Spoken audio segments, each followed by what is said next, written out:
Hello, everyone, and welcome to the Faith and Finance Forum, hosted by the Catholic Finance Association and generously sponsored by Aquinas Wealth Advisors. We're here with our first episode of 2026. Happy New Year to everybody. I hope you had a nice Christmas break. We're going to kick off this year's season with one of our favorite guests. Frank DeVito is with us. Hi, Frank. Thanks, John. Thanks for having me.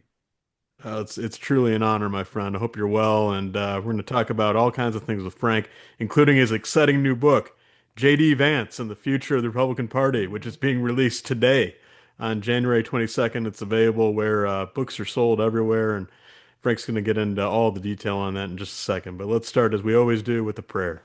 In the name of the Father, Son, and the Holy Ghost, amen. Hail Mary, full of grace, the Lord is with thee. Blessed art thou amongst women, and blessed is the fruit of thy womb, Jesus.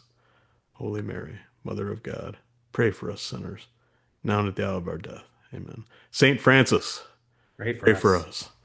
Father, Son, Holy Ghost, amen. Frank, how are you? I'm doing well. Just kind of getting back into the swing of things after Christmas and New Year's and all the extended holiday festivities. Christmas is still going, by the way. We got until February 2nd, as far as I'm concerned. Okay, so for those of us that are just getting into all this stuff, what happens on February 2nd? Why does that So matter? that's the tradition. It's the feast of the baptism of the Lord, or the presentation in the temple. Sorry. So when Jesus is presented in the temple, it's 40 days after Christmas. So traditionally, right, 40 days after birth, you would take the child to the temple. It's where you get the bit from the gospel where Simeon and Anna are involved, and they bring the two pigeons as an offering to present Jesus to God in the temple. So traditionally, that's the longest version of the Christmas season, right? You have the 8-day octave, you got the 12 days of Christmas that goes up to the Epiphany, but it's still the Christmas season until February 2nd. So I'm sticking with the longest Christmas celebration possible. Well, I'm with you, and to all my neighbors, it's not just that I'm lazy to take my lights down. It's because I'm waiting for the Feast of the Presentation on February 2nd. Thank you, Frank. Frank Absolutely. is a lawyer in Pennsylvania. He works for Napa Legal, one of our great friends in this ecosystem and an organization we have so much respect for. Frank is a cigar guy. He's a weightlifter, devoted family man, and strong practicing Catholic with a lot to say about the faith. So this is gonna be a great conversation. Frank, why don't we start with just your personal background, where you grew up, your family life, anything about the early days of your life you'd like to share with us.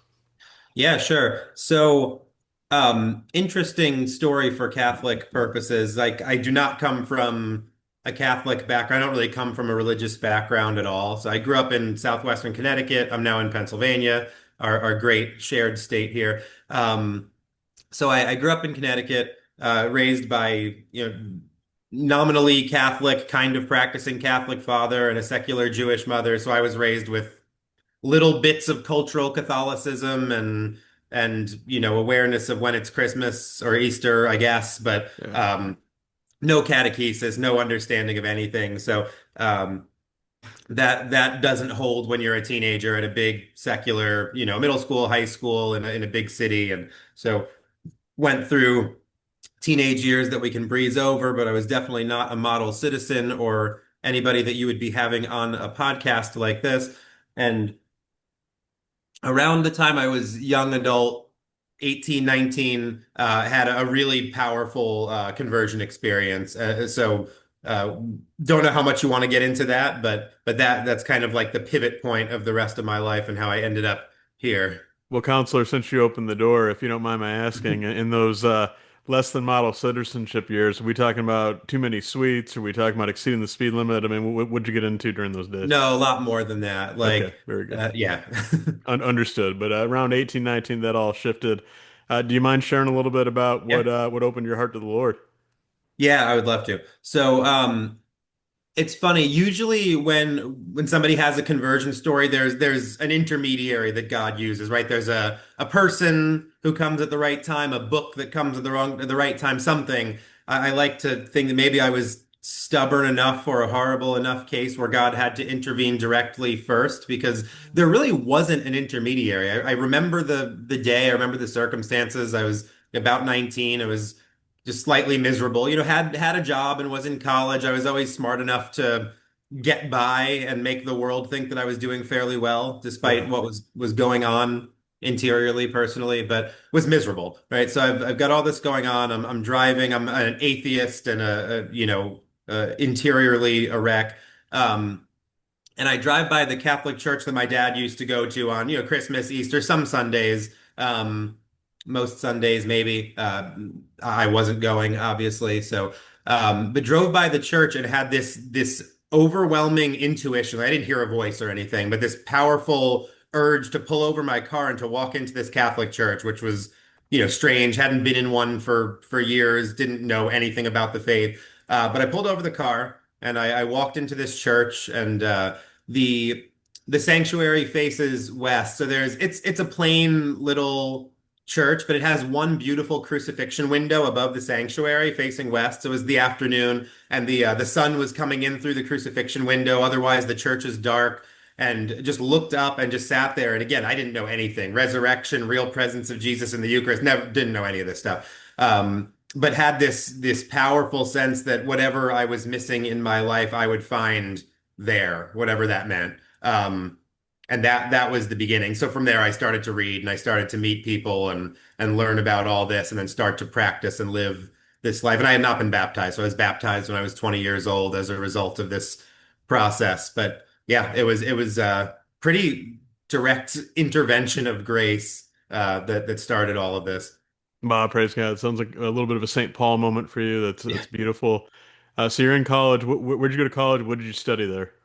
Yeah, so I started in a community college in Connecticut. So I did my first 2 years studying history and general liberal arts and didn't really know what I was going to do. That was pre-conversion. So after the conversion, I kept working on the degree. I eventually went into the diocesan seminary, college seminary program in Bridgeport, Connecticut. So I finished my degree at Sacred Heart University, studying philosophy, and then detoured. So went to good detour. I lived in a Discalced Carmelite monastery. I was in formation for about 2.5, almost 3 years after undergraduate.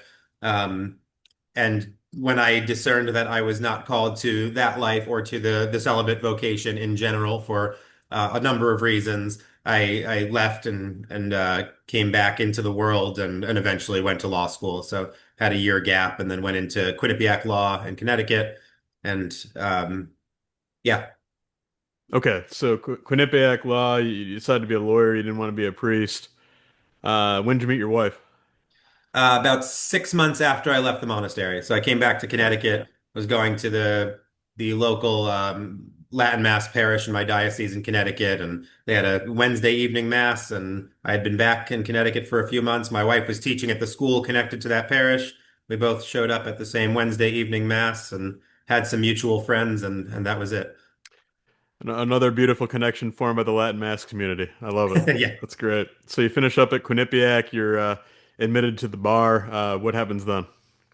Yes. So when I maybe we'll do a little bit on like Catholic understanding of vocation and profession because I Sure. think that's important here. So when I was obviously your state in life is your vocation, right? For Catholics, that's priesthood or religious vows in some form, or it's marriage, right? The Yeah. state in life in which God has you living among other people, that's your path to holiness. That's your primary calling, right? So, Yes. of course, people can be called to things in a secondary sense, to writing, to teaching, to a certain ministry or profession, sure. But primarily what we're talking about with vocation is your state in life, right? So when I left the monastery, I had a pretty strong sense of that. I actually think it can be really problematic when guys leave the seminary or leave the monastery and have this sense that, well, I have to do something with my professional life that looks like ministry, looks like a vocation. Sure, people need to do that. It's good work, right? But if you're called to marriage and family life, God willing, that may mean a big family, a lot of kids to support, a family to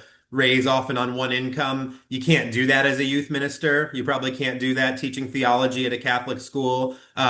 So your calling is not primarily about where you feel like you would really like to work, right? Your calling is first and Hmm. foremost about providing for your family as a Interesting. layperson. Yeah. So that's and of course you should like your work and you should find meaning and you should find God in your work. I'm not saying that's not the case, but that's not your primary concern if you're married and you have kids is to live out your hopes and dreams. I think it's to make sure that your family's provided for, and then you'll find meaning in it anyway. So that's the background of how I look at professional life. So that being said, I went to law school because I was out of the seminary. I had met my wife. I needed to figure out what I wanted to do that was going to, provide an income and help us to raise a family.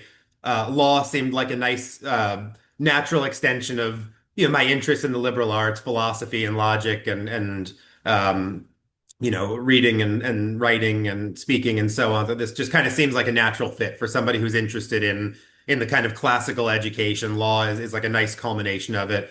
But what I was actually going to do with it was just, I whatever, get a job as a lawyer and raise a family, and it will be what it will be. So that's what it started as. By the time I graduated law school, 2019, we were expecting a second child, so needed a job. Wonderful little law firm here in Eastern Pennsylvania hired me. So I did a couple of years business, corporate transactions, some general civil litigation. Learned a lot, great mentors. Did not like law firm life, billing hours and that whole thing, but didn't really know what else was out there. So that was kind of the foundation. I'm glad I went through it. But then I also knew that if you live the law firm life for too long, you will get sucked into the income trap, which you know enough Yes, lawyers, John, where yes. right? It's like you stay at a law firm for 4 or 5 years, then they Yep, offer you junior partner, and then it's like, well, I would like to go do something more meaningful, but now that would involve a 50% pay cut, so I'm yep. stuck here. Seen it happen a lot. I fortunately knew about it before it was going to happen to me. So about 2 years into law firm life, I found a job for a small, like county government agency here in Pennsylvania, with some kind of cool opportunities to make a difference and to kind of work in that world of government policy and also legal practice. And so I took that. I spent 2 years there working for a children and youth agency, litigating foster care, adoption, child abuse, issues Mm, like that. good. So that was kind of the foundation of my legal career. But at the same time, I was getting involved in politics. I Yeah. advised a friend of mine who ran a couple of primary campaigns for Congress and did some policy advising and some writing for him. And then I kind of realized that, oh, wow, speaking about politics and like writing my thoughts out, I'm kind of good at this and this is a lot Yeah. of fun. So I started taking some of the ideas that I had worked through doing campaign, volunteering and put them into essay form and got things published and then got more things published. And then all of a sudden I ended up moving into this world of, yeah, law and policy and religion and culture and stuff that I would have never imagined it was possible to make a living doing with the law degree. But it's been, what, 4 years since I published my first essay, and here we are. Indeed, here we are on January 22nd, the publication date of J.D. Vance and the Future of the Republican Party, your first book, Frank. Congratulations again, and we're going to dive deep on that in just a moment. So, Frank, here you are, you're rolling along, you're practicing law. When did your family come around? I think you have five children, right? I do. Yeah. So Okay, so they, so tell us a little yeah, bit about that, about becoming a father and all that. sure. So, I got married right after my first year of law school. So actually the day after my last final for my first Nice. year of law school. That's a story. And then my son, oldest son was born about halfway through. So my second year of law school. By the time I was graduating law school in 2019, our second was on the way. So that was 7 years ago. I graduated law school now. So now we have five. Oldest is almost 8, youngest is almost 1. So it's a busy house. It's really good. It puts everything in perspective. All the good stuff that we get to do. And Yes. I say we because you're in a lot of the same worlds, but we Yes. get to meet awesome people and work on Catholic projects Yeah. and write and do podcasts and things like this. But it's always good to remember that, we're trying to build up the church, we're trying to build up society to promote the common good and have a place where we can practice the faith and prosper and flourish and all of that. And it's for these people, right? So it's great to stop and remember that all that we're doing is for the sake of our relationship with God and then getting our families, our kids to heaven, right? No, amen. That's what it's all about. And Frank, another interesting thing about your family life is you're in a multi-generational household, right? I mean, your father is living with you now, so you have your father, your wife, and your children all under the same roof. What's that like having three generations of your family around the house? Yeah, it's awesome. It's funny how that went full circle. When I was newly married and in law school, we had no money. I was in law school. My wife Yeah. was teaching. So we lived in my dad's basement apartment in Connecticut because it was within commuting distance of the law school.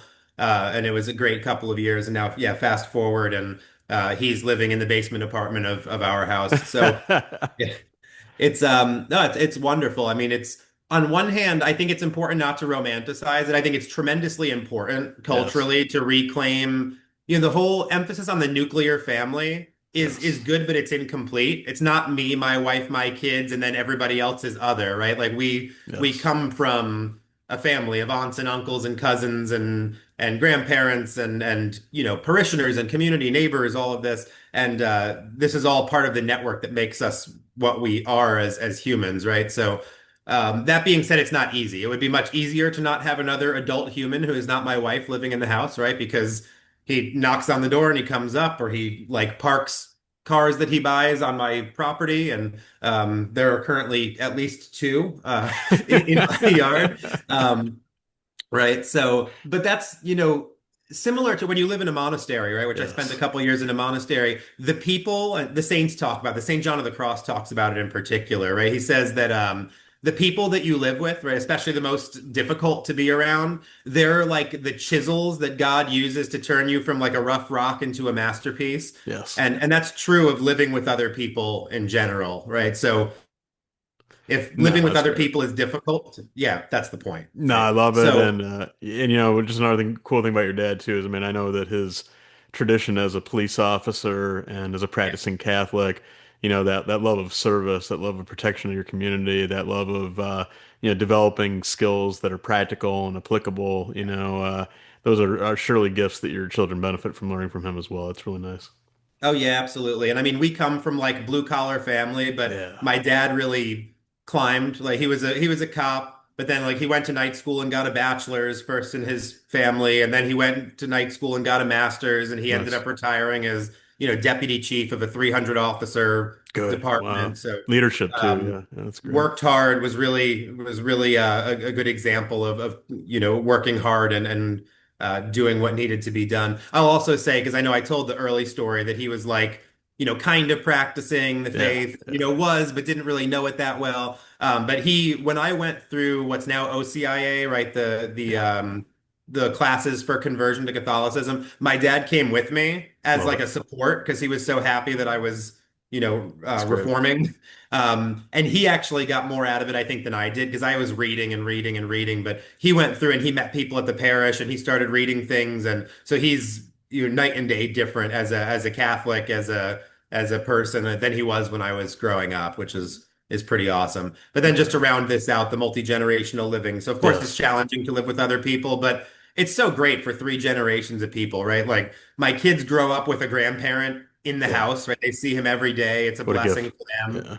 Yeah. It's a blessing for my dad, who would otherwise be living alone. My parents aren't together, so helped him move out of his, house by himself, and now he's got kids, grandkids, people all over the place every day. And then it's a gift for my wife and I, right? Because it's nice to have him around. Then also practically, it's like a pressure valve. My wife is, overwhelmed by children. She can open the door, and the older kids can just run downstairs and play with Papa, so she's not drowning with in children all day. So yeah, all three generations, I think, are deeply blessed by the arrangement, even if it can be a challenge to have more heads under one roof.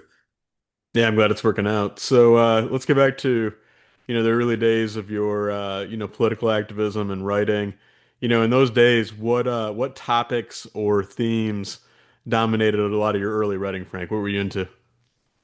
Yeah, so it really started with covering legal topics, but making them understandable to non-legal audiences, right? So 2022 was when I started writing, and if you remember, that was a big year for Supreme Court precedent. It's Yep. when the Supreme Court overturned Roe v. Wade and the Dobbs decision. The Bruin case completely transformed Second Amendment jurisprudence. So there was a lot going on it's big. But what I always found was that you have popular media, which doesn't understand complex topics often. And so you'll see them like misrepresent what a legal case is Yeah. about. And then you'll have like legal scholars who could tell you all about the ins and outs of the process and what happened, but like normal people don't understand what they're saying. Yes. So my goal in writing has always been taking deep, topics that involve like hard principles, philosophical issues, and making them so that your average person can read them and understand what they're coming away with. No, I love So that. I think that's a great challenge. That's good. yeah, and that's always been my principle. I love to I study a lot of the political theory and the classics, but I always how do you take these great ideas and make them useful, practical, palatable to ordinary people? That's what I try to do. It's why I write. Yeah, that's good. I mean, I wonder, do you ever find it a challenge, I guess, in your quest to make it more digestible and relatable to what you've described as like the average person, the common man? Is there ever a tension there? Like, you don't want it to come across as, I guess, like, patronizing or condescending, to use like language that might be perhaps, too pedestrian. I mean, is that ever a tension you balance? I think this is one of my kind of common theories of writing that I always go back to is you have to know your audience. Like Yeah. I always am very aware if I'm writing an essay or I'm writing a book before, like now with this book coming that's out today, Yes. who am I writing this for, right? So some essays, it's like, okay, I'm writing for people at my parish, someone like my dad, someone with a college education, but who doesn't understand law, right? They There didn't you go to go. law Yeah. school. How can I make them understand? So I'm not writing to a middle schooler. I'm writing to a college educated adult, but who's not specialized in law versus there are some pieces where I'm really trying to make a policy point that I would like to see take hold in the political world. So if I'm writing something that I'm hoping will be read by, mid-level staffers on Capitol Hill, I'm writing different vocabulary, different style or level of specificity. So it really depends. I'm never facile, but I'm definitely writing to a particular audience with each piece. No, that makes sense. That's good. So going back to your professional journey, Yeah. I think we're 5 years at Napa Legal, is that right? Or It's been almost three. I yeah, think about that's 3 years at Napa Legal. yeah. Talk about Napa Legal. What's the mission and purpose of Napa Legal? Yeah. So there's the founding purpose, and then there's the three basic pillars of what we do today. So I'll keep it as tight as I can. So basically, the foundation of Napa Legal was there was a gap in the world of religious liberty legal practice in that you have all the litigation firms that do religious liberty work, right? You think Alliance Defending Freedom, Becket Fund, Thomas More Society, First Liberty. There are others, but those are probably the most commonly known. And if somebody gets in trouble, right, a person, a business, an organization for living in accordance with their faith, if that conflicts with the law, with the government agency, you have these firms, these groups that will come in, they'll represent you in court, they'll take it all the way up to the Supreme Court. It's awesome. The issue that we were seeing is that most of the legal support in the religion world was for that. Something goes wrong and somebody will now represent you in court. But we were think we what we our founders were painfully aware of is that you have all these apostolates, right? Religious organizations, nonprofits of one kind or another. You think pro-life pregnancy centers, classical schools, which I know you're very familiar with. Yes. Just charities that feed the hungry and house the homeless. Any religious organization with a religious character that's a nonprofit. You have all of these laws that apply to you, right? You have state charitable registrations, you have 501(c)(3), you have to make sure you're compliant with the requirements to remain tax exempt. You have business filings in any state where you're doing business. You have employment law that's going to cover, the way you pay and treat your employees, non-discrimination laws that are now more and more conflicting with religious practice as they become more and more expansive. So yeah, there are lawyers that will help you if you get in trouble for one of these things, but who is trying to help these little nonprofits to get all this stuff right on the front end so they don't end up the target of a hostile government agency investigation or a lawsuit in the first place? There are some law firms that specialize in it, but the reality is, and you know this too, a lot of these nonprofit organizations with a religious character, they're pulling in less than a half a million a year, some much less than a half a million a Yeah. year. But even if they're over that, most of them, like, very few of them have lawyers who actually work for them. Very few of them even talk to lawyers at all, right? They probably organized from Google and pulled some bylaws from a friend who Yeah. knew somebody at a nonprofit, or Yes. maybe they have a lawyer on the board who's like a criminal defense attorney who helped them file their articles of incorporation. And so the level of legal compliance and savvy that is going on in your average religious nonprofit organization is not good. So with that in mind, we were founded to basically try to fill this gap. How can we provide resources where nonprofit leaders can educate themselves, can understand these topics, understand what their obligations are, troubleshoot, and get as far as they can toward compliance without, paying tens of thousands of dollars that they don't have to lawyers. So that's what we were founded for. We have written resources. I've increasingly turned those into video lecture series so we can make the material as accessible as possible to help nonprofit leaders, staff, board members understand all the various aspects of legal compliance and corporate governance. We fondly call it the boring stuff that you have to know and do well. So Yeah. that's what we were founded for, and we have 200 or 300 nonprofits that are signed up and regularly use our resources. We have in-person conferences, webinars, all the written materials, a podcast, um, every media we can possibly use to help get nonprofits to take this stuff seriously and learn it. Yeah, I love it. It's such an important thing for Catholic nonprofit organizations and apostolates to get into this stuff. I mean, you can lose your whole organization with a legal issue or an HR issue that you weren't aware of or some kind of Yeah, compliance thing. And then, of course, you touched upon it. Even in an intrusive government agency just trying to give you trouble. I mean, it's rare, I think, but it happens, and hopefully yeah. it won't happen anymore. So, well, Godspeed to you and your colleagues at Napa Legal. One of the Thank cool initiatives that you have going, don't you have a project where you're organizing and training Catholic lawyers across America? Do I have that right? Yeah, yeah. So it's called the Good Counselor Project Yeah, Fellowship. I'm glad you asked. That's my favorite part about what I do at Napa Legal. yeah, It's all important, but I just get it's yeah. so naturally right up my alley. So it started in 2021 into 2022. So I was actually a fellow in the inaugural class before I worked at Napa Legal.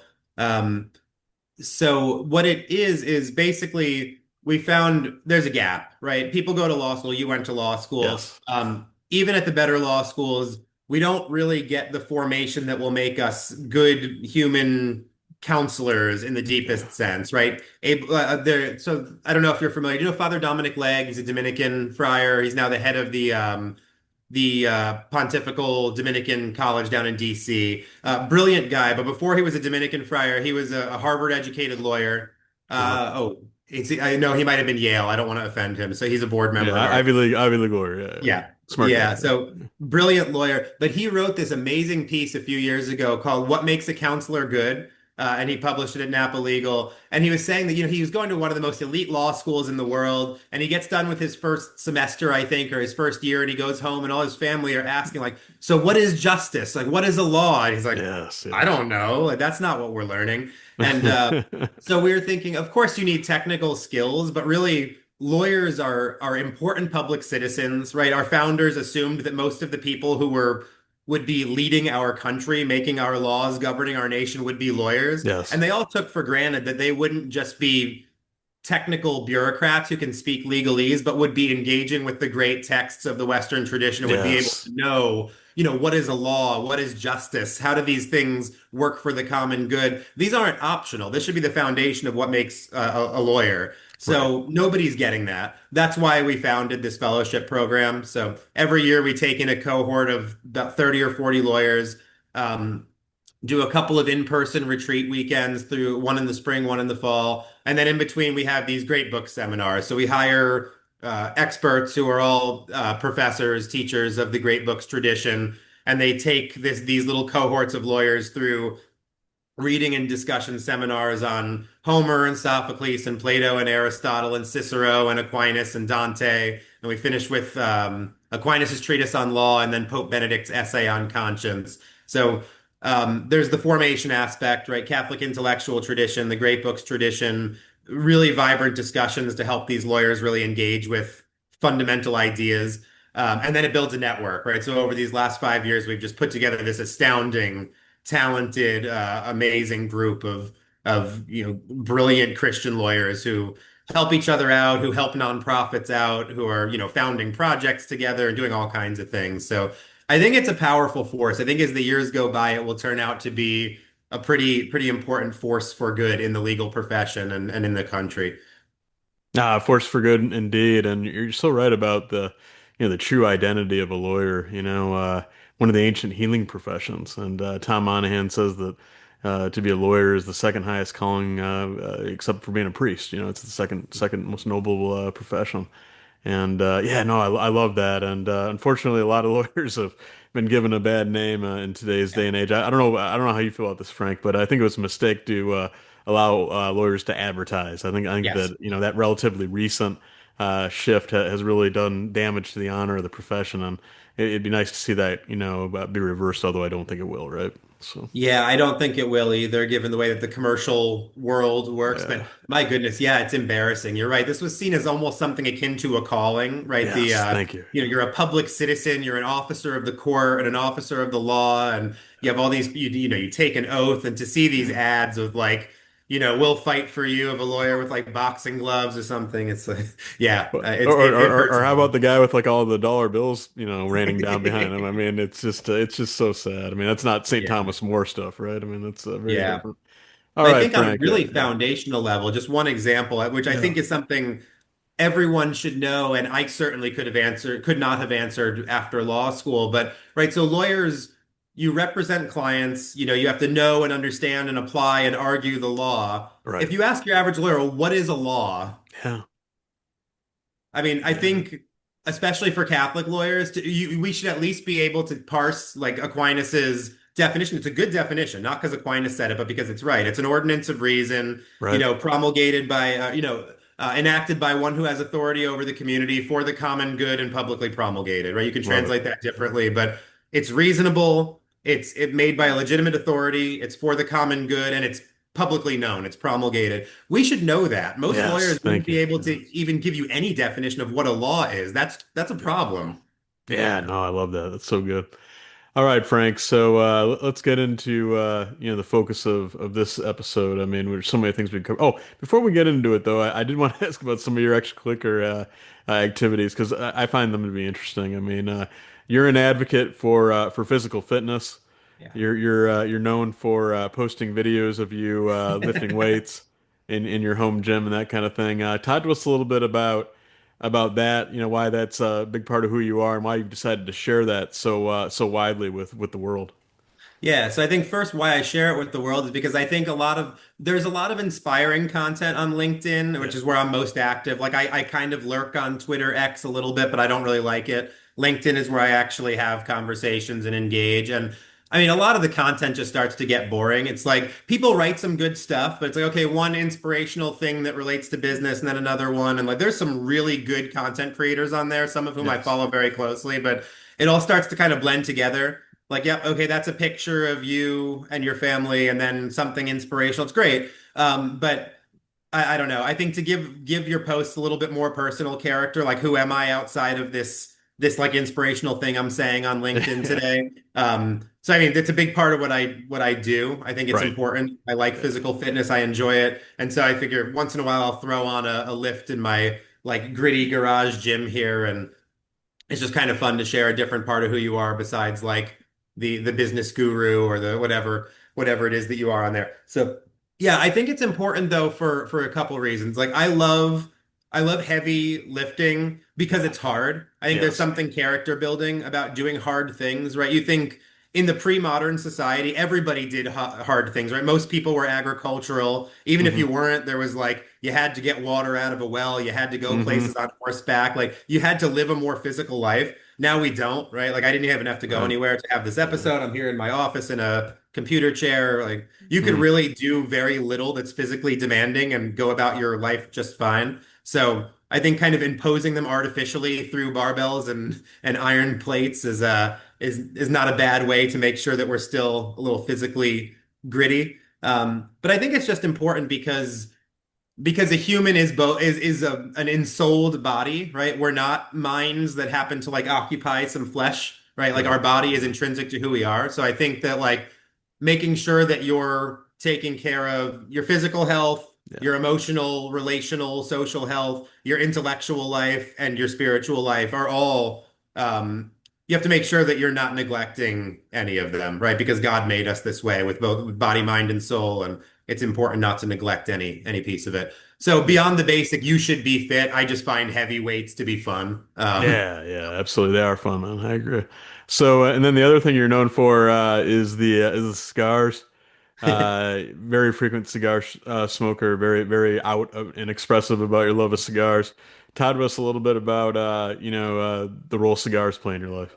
Yeah, so I think part of it is I like to be a contrarian, Yeah. and like the campaign against tobacco, right, to eliminate cigarette smoking from our culture that started in what like the 80s, 90s, right? Yes. I remember when Correct. I was a kid in the 90s, you could still smoke cigarettes in like Oh diners and yeah. Oh stuff. yeah. For You have the sure. non-smoking section as if the smoke wasn't wafting through the whole room. Anyway, so turns out, of course, inhaling like chemical-laden cigarettes is really bad for you. True. Yeah.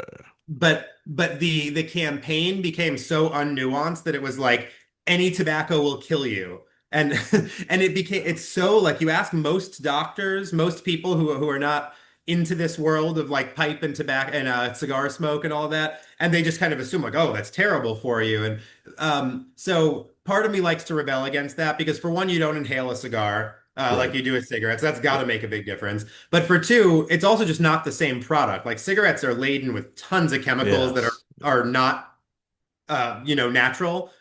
Cigar, a well-aged, well-made cigar is just tobacco leaf, right? That's There's right. nothing else in it. So I think that and again, I'm not a doctor. I'm making no medical claim or scientific claims here, but I think how bad they are for you is severely overblown, and I like to react against that. But the other thing is people go down rabbit holes, right? You get like wine connoisseurs, whiskey, scotch is a big one. The nuances of cigar smoke are it's so cool. And I know you know your stuff, so I'm Yes. to the choir here, but um, I remember I was in DC with a bunch of cigar smokers last year, maybe about a year ago, and these are guys who were like at the lounge hanging out all the time, and Yeah. they were like, wait, so if I blindfolded you and like if I give you a Connecticut wrapper and then a Maduro wrapper, like you can taste the difference, like that's like saying, can you taste the difference between a red wine and a white wine? Of course I can, and Of they were like course. blown away. So it's kind of interesting. A lot of people like it for the social aspect and the nicotine, and that's all fine. But there's so much depth, and to me, it's just a really cool example of something that God has made with so much depth, right? Like just like you can take grapes and you can make a million different flavors and nuances in wine. Something as simple as like these big tobacco leaves, by the way you blend them, age them, that you can create these very nuanced flavors and experiences. I just find it really cool and a lot of fun. Man, I love it. Well said. Keep smoking and yeah, it is tied to our Catholic tradition too. Like so many great popes and Catholic leaders have loved the cigars, and it's a great opportunity, I think, especially for men to come together and share fraternity and talk and just have real conversations. I think it's a beautiful thing. So Yeah. all right, brother. So let's get into the book. So as we've explored with Frank in just the few minutes we've talked to him, there's so many things you could have written about for your first book, Frank. Your interests are diverse and wide-ranging. You chose to write about J.D. Vance and the future of the Republican Party. What particularly interested you about J.D. Vance enough to write your first book about him? Yeah. So quick disclaimer is not on Napa Legal time. So now I'm taking off my Napa Legal hack. It's a 501(c)(3). I wrote this book late at night, off work hours in my personal capacity. So now we're not representing Napa Legal. This is just Frank talking. Good. So the book came to me like November 2024. So the election had just happened. And I'm looking at, Trump has just gotten reelected. He's now a lame duck last term. The Republican Party has been drastically realigned, affected by Trump, right? New coalitions come in, the whole party structure is changing. But Trump, love him or hate him, is a uniquely charismatic figure, right? His ability to like suck all the oxygen out of the room, to be like the one figure who is the party for about a decade now, is unmatched, right? This doesn't happen very often. So what happens is something realigns, something shifts, something important happens when a figure like that is no longer the head of the party, right? So I was thinking about this, like, wow, what does the Republican Party after Trump look like? Because there are a lot of people who probably want to solidify the like MAGA, realignment. There are a lot of people who would like to pull it back to the days of George W. Bush and Mitt Romney and John McCain. what is this going to look like? Like, who's going to lead this? What is it going to look like? What's happening here is a big question. And so that alone was interesting, but the fact that Trump chose JD Vance as his running mate was always fascinating to me. I've been following Vance since before he ran for Senate. I read Hillbilly Elegy, his memoir, pretty Wow. early on, and just thought, wow, this guy is, for what uniquely talented writer, storyteller, clearly very politically ambitious, very good at navigating the political scene. I mean, to go from, you know, lawyer working in Silicon Valley to winning a really competitive primary seat for the Senate race. And then, he's a junior senator. And then 2 years later, he's the vice presidential candidate. And then he's the VP. Like Yeah. 3, 4 years later, everybody knew him for writing a book that was a New York Times bestseller. And now he's the vice president of the United States. It's pretty meteoric. I always kind of knew he would be doing something important because he's just a uniquely talented guy. But I think what really solidified why I wanted to write the book is because there are plenty of politicians that are good at playing the political game, but Vance, like well before he ever ran for office or expressed public political ambitions, was just a really clear, deep writer and thinker on policy, on cultural and religious issues, and that fascinated me. It's like, oh wow, we have somebody who is now the vice president of the United States who can tell you the difference between like a West Coast Straussian, at the Claremont Institute versus like a Catholic integralist. What's the difference between like how First Things versus the Claremont Review of Books writes articles? This guy's the vice president, and he's conversant with these, political, intellectual, nerdy, conservative things that people like me are interested in. So to see someone who is that politically talented, but also that like dialed into intellectual issues in this world is a uniquely fascinating character for me, and I wanted to kind of take a deep dive into who he is and how I think he'd lead the party after Trump. Yeah, really well said. I mean, he has this intellectual orientation, you're right, but he also has the humble origin story, the Appalachia small town, the factories clear out, all kinds of issues, imperfect family life. He overcomes that to become, this kind of, man of intellect and books and success in the tech world and the political world and all the things he's accomplished while being a practicing Catholic and a good father and husband. I mean, which is everything we aspire towards and just deeply patriotic too. It's pretty obvious the guy absolutely has a burning love for his country and everything it stands for, and you can't help but get excited when he talks, right? I mean, he just he really brings a lot to the table. You're right. So, there's so many leaders and political figures throughout even our life, Frank, that we've respected and admired, and we're people of the books and religious people. But they had no chance of getting elected, right? I mean, it was just hey, they're good as maybe a member of the U.S. House or the Senate or something. But I mean, this guy can never be president, right? What's your read on, I guess, Vance's? Because your book is about the future of the Republican Party and ostensibly the future of the country. What's your read on Vance's viability as a candidate for the presidency? I mean, he has all those qualities, but can he win? Yeah. So I think the answer is yes. I think first of all, you just face what I think is going to get tired is this uphill battle in the against the mainstream media, and I think it's just gotten tired. I hope people are waking up to this because you're already seeing the media shift probably in the last 3 months or so. I don't know if you've been following this, and this is not my extreme quotes, but you literally have people who have been saying that Trump is a fascist dictator. He's basically Hitler. These are Right. quotes Yeah. from media, but now they're starting to shift and say like, well, Trump's been pretty moderate on some of these issues. Vance, this guy is worse. And it's Sure. like at a certain point, you can't say everybody is Hitler, or Right. else it just True. loses its meaning. Because I remember I'm old enough to remember when George W. Bush Oh was yes. was president, and the media demonized him as this Yes. dangerous extremist figure. But then when Trump came onto the scene, like George W. Bush was this like Yeah. darling. Oh, if only the Republicans were still like Yeah. this. And Gentle so artist. Yeah. Yeah. yeah. Yeah. So Yeah. I think the kind of coverage from the left is always going to be now, catering to social media Yes. algorithms and extremes and everybody's dangerous to America and terrible. So you kind of have to discount that. That's just going to be what it's going to be, no matter who the candidate is. But your question, is he viable for president? And I think the answer is yes for a couple of reasons. One, he's just uniquely talented. Right now, everybody says, "Oh, he's so extreme," or he's going to be have a hard time winning over the moderates. Remember how he was on the election trail in 2024?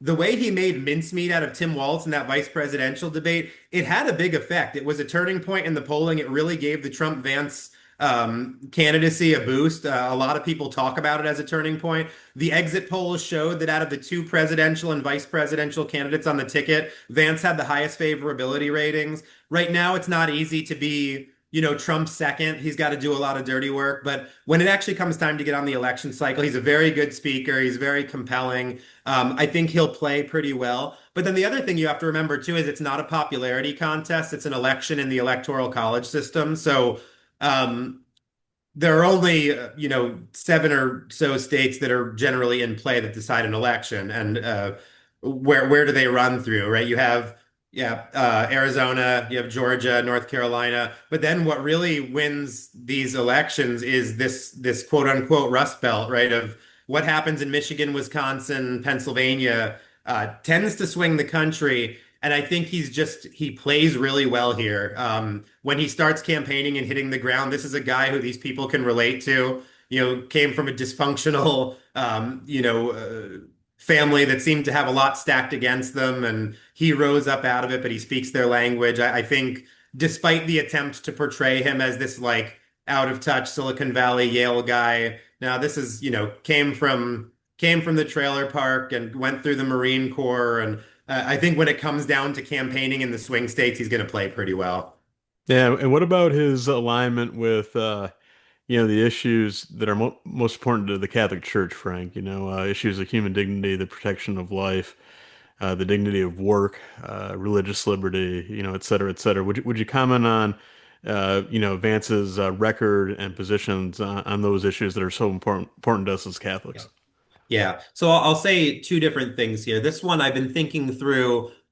This is kind of my summary of what I got after doing the research for the book, though I guess I don't think I exactly said this in the book. So this is my first time trying this out. So, when Trump came onto the scene, it became pretty clear, at least to me, observing the political world, that there are a couple of general issues that he cares deeply about for the future of the country, right? It's the tariffs and the trade deficit. It's the immigration crisis, and then to a certain extent our foreign policy. But it was really immigration and trade was what Trump cared about for the survival of the country. Everything else he'd listen to different people, he'd negotiate, he'd kind of try different things out. But there's this core issue or two that he cared about. From my reading of Vance, even before he was running for office, I think the core issues that come out to me are, for one, how do we create a country where your average American can have a healthy family and a meaningful job that can support that family?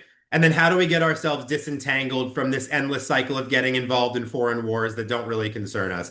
I think so. A pro-worker, pro-family America that can make the American dream accessible to as many people in this country as possible, and then disentangling from all these foreign engagements. I think those are the core Vance issues, and how he gets them done, what else happens around that. I think he's willing to experiment, willing to listen to different people, but that's the core that I see in who he is and what he really cares about. So that's part one. Then I will say there's when we talk particularly about the pro-life issues, this gets a little thorny. And it's the one critical chapter I'll say that I did write about Vance. And even then, I think I understand his instinct, but I certainly think that as a Catholic, we need to do this issue a little bit differently. So you look at Vance before and during Dobbs, right, when Roe versus Wade was overruled. He's a thinking Catholic. He understands that life begins at conception. He understands that abortion is wrong in all circumstances. He was pretty clear. And then when Dobbs overturned Roe, and all of a sudden this is a policy issue, right? States have to vote on, do we ban abortion? Do we restrict abortion? Do we start to have more pro-life laws? Even red states, we were getting destroyed, right? The pro-abortion lobby was coming in and was winning these Yeah. these popular elections, like referenda, even in deep red states, Yeah, abortion bans Ohio. were Yeah. losing. Yeah. Yeah. And so Kansas. Yeah. right, right, exactly. And so I think there was a wake up, and I forget where he says this, but after the Ohio referendum was a disaster, Vance said, like, something's going on here. And I think everybody realizes that for 50 years we were fighting on the Roe issue, but we weren't really building the infrastructure to figure out what would happen after Roe. And the country had gotten so used to abortion on demand for 50 Right. years as not even being a question that we really didn't have a pro-life culture willing to vote for all this stuff. So that's the backdrop. So what I try to tease out here is on you look at the 2024 election and Trump Vance were stepping very lightly on this issue, right? They felt like it was kind of a political liability. We weren't going to make any headway on it. It was just going to cost votes. So that was, I think, what was going on strategically. And the problem to me was in the messaging, because I think that you can prudently say, as a federal politician, right, as a Catholic on that stage, I think abortion is evil, right? It's the murdering of an innocent child. It's wrong in all circumstances. But the reality is that the abortion pill, first trimester abortions, these are horrible, right? The disposing of embryos due to IVF. Mm, I hate all of this. This is deeply morally wrong. There is no political appetite at the federal level to ban any of this stuff. It's a yeah. tragedy, but you can't do it, right? Like go to Congress right now, put it to a vote, any of these things, a complete abortion ban, even like a 12-week abortion ban, banning the abortion pill, you'll just lose. Even I don't even think you have a majority of Republican politicians who are on board with this, nor is a lot of the base. They're just we've not been well educated, we've not been fighting on this issue. Well, we've been fighting, but people have kind of we're not there, right? Right. So Yeah. on one hand, I think you can say that political prudence says if we put this to a vote, we will just lose.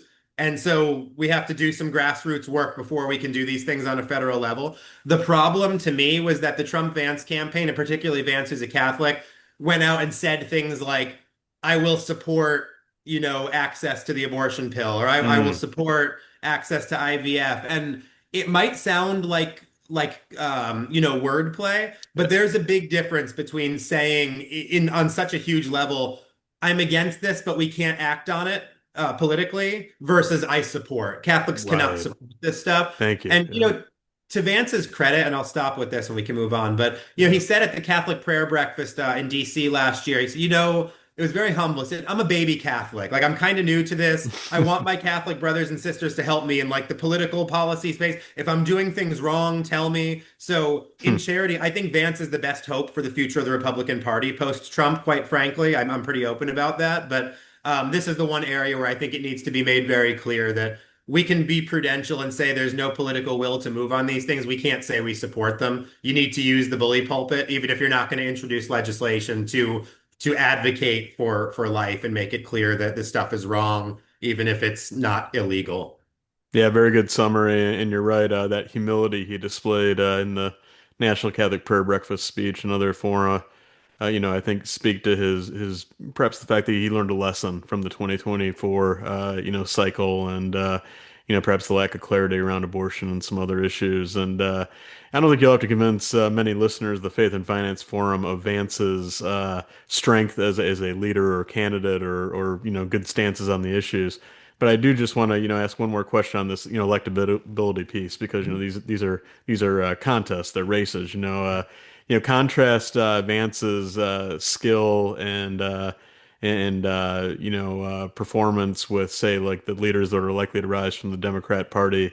The names that I hear a lot about are Alexandria Ocasio-Cortez and Zoran Mandami and Gavin Newsom and Jasmine Crockett. I'm sure I'm leaving off a few. But contrast, I guess, Vance's capacity as a candidate with these likely opponents he'll face from the Democrat Party. Yeah. So thankfully, or maybe not thankfully, maybe we would want him to run. But Mamdani, I believe, was not born in America, so he Oh, can't thank you. run. Although I think You're we'll right. see. Yeah, you're I don't right. think he'll disappear from the main stage. Yeah, I think yeah. Thank he's you. he's pretty indicative of the future of the far left wing of the Democrat Party. So I think he is relevant to Okay. mention in these conversations. But I think. Well, for one, I don't know how this will go because there's a big difference. Gavin Newsom is a dangerous politician. He's very clever. Yeah. To be the governor of California under such a disastrous regime for Hmm. so many years and to still be viable for a presidential contender takes a lot of political talent. To not be just decimated for overseeing like the COVID disasters in California. So he's very different though, because he's kind of that like more progressive version of like a Clinton era, smooth play to the middle when you Yes. talk kind of Democrat. And then these people who are just out and out leftists like AOC and Jasmine Crockett. So I think they're very different races. I think someone like Gavin Newsom or like Josh Shapiro, our own governor, are Yes. probably Yes. more dangerous, more Yep. difficult. I would rather see the Democrat Party lose control to its far left base and get like AOC for president. I would just like to see how that would play. I Right. just think that when you take out AOC is very popular on social media. She knows how to play to her base, but when you actually have to win Pennsylvania, Michigan, Wisconsin, I don't think so. I think Vance plays pretty well. I think this idea that they represent America and that Vance is some far right extremist, like that's not what normal people think. I think it really comes down to like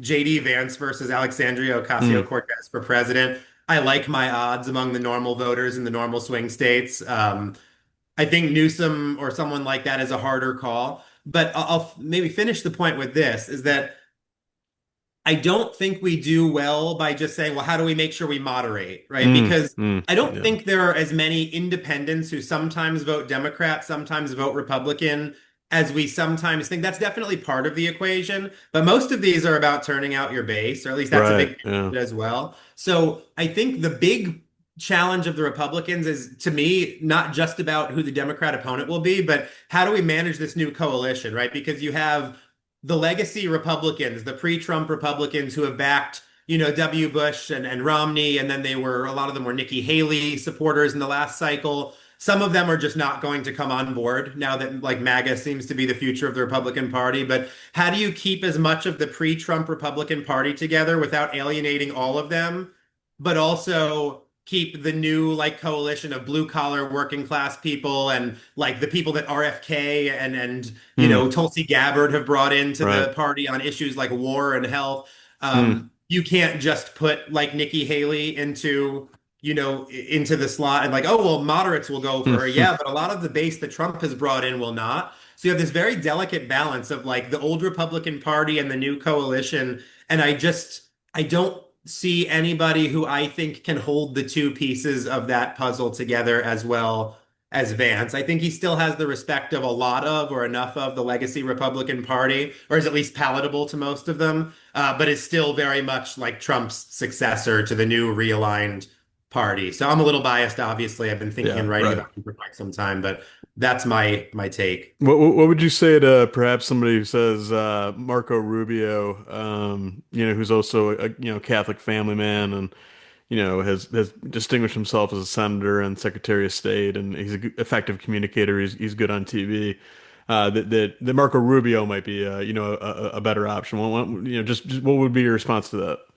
Yeah, so two things. One, electorally, I tend to like him on most things. Yeah. I think he's a good guy. I think he's shown himself an effective leader. Yeah. I think you would have some concern from the new coalition, the like MAGA coalition, if you want to call them Yeah.